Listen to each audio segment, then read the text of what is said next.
Chers amis auditeurs, bonjour. En Pologne, M. Andrzej Duda, le président réélu, est essentiellement et uniquement aux ordres du parti au pouvoir. Il est l'obligé de Jarosław Kaczyński, le chef du PiS. Andrzej Duda, 48 ans, bénéficie d'un charisme indéniable, bon orateur et pas élitiste pour dessous aux yeux d'une bonne partie de la population.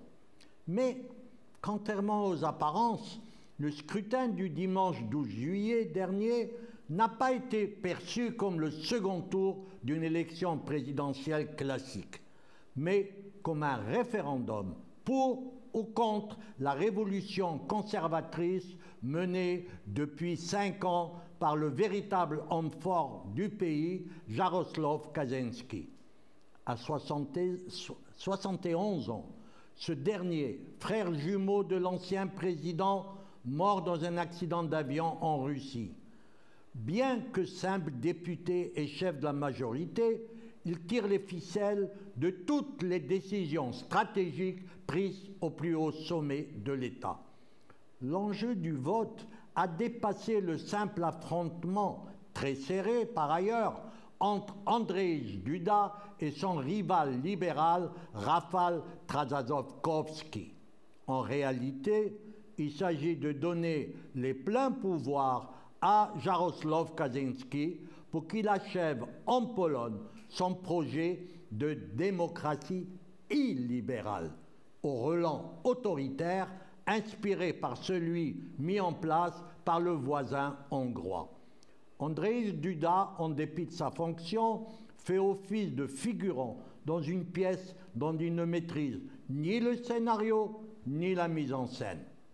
Personne, pas même le PiS, ne croyait en sa victoire. Jusqu'ici, il n'avait occupé que des postes subalternes. À la surprise générale, Andrzej Duda bat son concurrent du centre droit, Komorowski, pourtant qu'il était largement favori. À peine élu, le chef de l'État rend alors visite au milieu de la nuit au siège du PiS à Jarosław Kaczyński, au lieu de recevoir ce dernier au palais présidentiel comme le voudrait le protocole. Les rôles sont ainsi bien définis.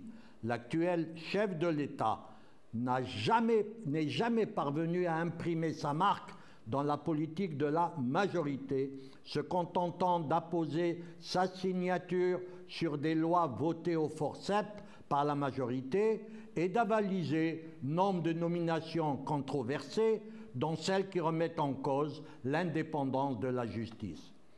Comment Duda peut-il se sentir épanoui à la tête de l'État quand le cerveau de l'État est ailleurs, s'interroge le politologue polonais Antoni Dudek.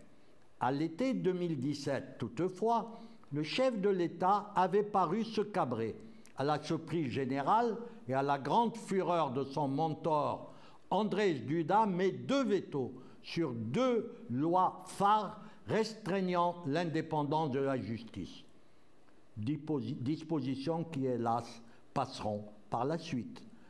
Un président fantoche, une violation constante des droits de l'homme et de l'état de droit pose la question aujourd'hui de savoir si la Pologne a toujours sa place dans l'Union européenne. À demain, si vous le voulez bien.